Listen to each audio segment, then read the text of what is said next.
بسم اللہ الرحمن الرحیم۔ ہیلو بچوں، اب ہم آتے ہیں اسکیلرز اور ویکٹرز کی طرف۔ اسکیلرز اینڈ ویکٹرز ٹاپک کی طرف ہم آتے ہیں۔ پہلے ہم ڈیفائن کرتے ہیں اسکیلرز فزیکل کوانٹیٹیز کو، کہ اسکیلر فزیکل کوانٹیٹیز جو ہے یہ کیا ہوتے ہیں۔ اسکیلر فزیکل کوانٹیٹیز کو ڈائریکشن لیس کوانٹیٹیز بھی کہتے ہیں۔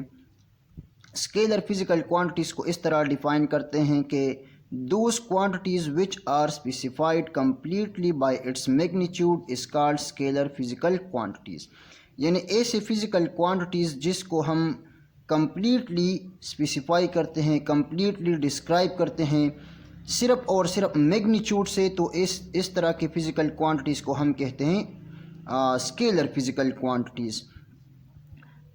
میگنیچیوڈ جو ہے یہ ہم ڈیفائن کرتے ہیں، اس کو ہم نے یہاں پر ڈیفائن کیا ہوا ہے کہ a number with proper unit is called magnitude۔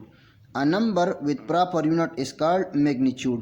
اگر ہم لینتھ کو دے کے L = 2 میٹر، اگر ماس کو دے کے M = 2 کلو گرام، ٹائم کو دے کے ٹائم = 5 سیکنڈ، تو لینتھ میں 2 جو ہے یہ ہمارے پاس ایک نمبر ہے، اور میٹر جو ہے یہ لینتھ کا پراپر یونٹ ہے، تو 2 میٹر کو ہم میگنیچیوڈ کہتے ہیں۔ اسی طرح 2 کو اگر دیکھا جائے تو 2 جو ہے یہ ایک نمبر ہے، اور کلو گرام جو ہے یہ ماس کی پراپر یونٹ ہے، تو 2 کلو گرام بھی ایک میگنیچیوڈ ہے۔ اسی طرح اگر ٹائم کو دیکھیں تو 5 جو ہے یہ ایک نمبر ہے، اور سیکنڈ جو ہے یہ ٹائم کی ایک پراپر یونٹ ہے، تو ٹائم = 5 سیکنڈ ایک میگنیچیوڈ ہے۔ تو میگنیچیوڈ جو ہے یہ ایک نمبر اور پراپر یونٹ کو کہتے ہیں۔ a number with proper unit is called magnitude۔ یعنی اگر نمبر آ جائے اور اس کے ساتھ کوئی پراپر یونٹ آ جائے تو ہم اس کو کہتے ہیں کہ یہ میگنیچیوڈ ہے۔ اور ایسے فزیکل کوانٹیٹیز جس کو ہم اس میگنیچیوڈ سے ڈسکرائب کرتے ہیں تو ہم کہتے ہیں کہ یہ اسکیلر فزیکل کوانٹیٹیز ہے۔ اسکیلر فزیکل کوانٹیٹیز کو ہم اس طرح بھی ڈیفائن کرتے ہیں کہ those physical quantities which do not need direction is also called scalar physical quantities۔ یعنی ایسے فزیکل کوانٹیٹیز جس کی کوئی مخصوص جس کو ڈسکرائب کرنے کے لیے کوئی ڈائریکشن کی ضرورت نہیں ہوتی، تو ہم کہتے ہیں کہ اس طرح کے فزیکل کوانٹیٹیز کو اسکیلر فزیکل کوانٹیٹیز کہتے ہیں۔ اگر ہم ماس کی بات کریں تو ماس ایک اسکیلر فزیکل کوانٹیٹی ہے، لینتھ بھی ایک اسکیلر فزیکل کوانٹیٹی ہے، ٹائم بھی ایک اسکیلر فزیکل کوانٹیٹی ہے، اسی طرح ٹیمپریچر بھی ایک اسکیلر فزیکل کوانٹیٹی ہے۔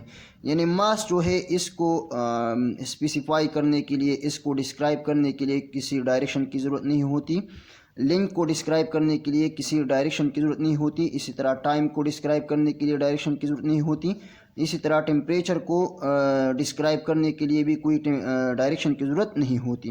تو ہم کہتے ہیں کہ اس طرح کے فزیکل کوانٹیٹیز کو اسکیلر کہتے ہیں۔ اس کو آپ ان الفاظ میں بھی ڈیفائن کر سکتے ہیں کہ ایسے فزیکل کوانٹیٹیز کہ جس کی انفارمیشن کمپلیٹ ہو جائے صرف اور صرف میگنیچیوڈ سے، تو ایسے فزیکل کوانٹیٹیز کو بھی اسکیلرز کہتے ہیں۔ یعنی اس کا مطلب یہ ہے کہ میں اگر دکاندار کو کہوں کہ مجھے 2 کلو گرام چینی دے دو، تو 2 کلو گرام چینی دے دو، یہ انفارمیشن جو ہے یہ کمپلیٹ ہو گیا اونلی میگنیچیوڈ سے، تو ہم کہتے ہیں کہ ایسے کوانٹیٹیز جس کی انفارمیشن صرف اور صرف میگنیچیوڈ سے کمپلیٹ ہوتی ہے، ایسے فزیکل کوانٹیٹیز کو ہم اسکیلر کہتے ہیں۔ چونکہ اس طرح کے فزیکل کوانٹیٹیز کو، اسکیلر کی فزیکل کوانٹیٹیز کو ڈائریکشن کی ضرورت نہیں ہوتی، تو اس لیے اسے ڈائریکشن لیس کوانٹیٹیز بھی کہتے ہیں۔ یہ ہمارے پاس اس کے اگزامپل ہو گئے کہ ماس، لینتھ، ٹائم، ٹیمپریچر، یہ جو ہے یہ اسکیلر فزیکل کوانٹی ہے۔ اس طرح اور بھی اسکیلر فزیکل کوانٹیز ہیں، مینز ایٹسٹرا یہاں پر ہم نے لکھا ہوا ہے، مینز وغیرہ وغیرہ۔ اب ہم آتے ہیں ویکٹرز کی طرف۔ Vectors is also known as directional quantities. Vectors are also known as directional quantities. Vectors کو ہم اس طرح ڈیفائن کر سکتے ہیں کہ those quantities which can be describe completely by its magnitude and direction. یعنی ایسے فزیکل کوانٹیٹیز جس کو ڈسکرائب کرنے کے لیے میگنیچیوڈ کی ضرورت ہوتی ہے اور ڈائریکشن کی ضرورت ہوتی ہے، تو اس طرح کی فزیکل کوانٹیٹیز کو ویکٹر فزیکل کوانٹیٹیز کہتے ہیں۔ So those quantities which can be described completely by its magnitude and direction is called vector physical quantities.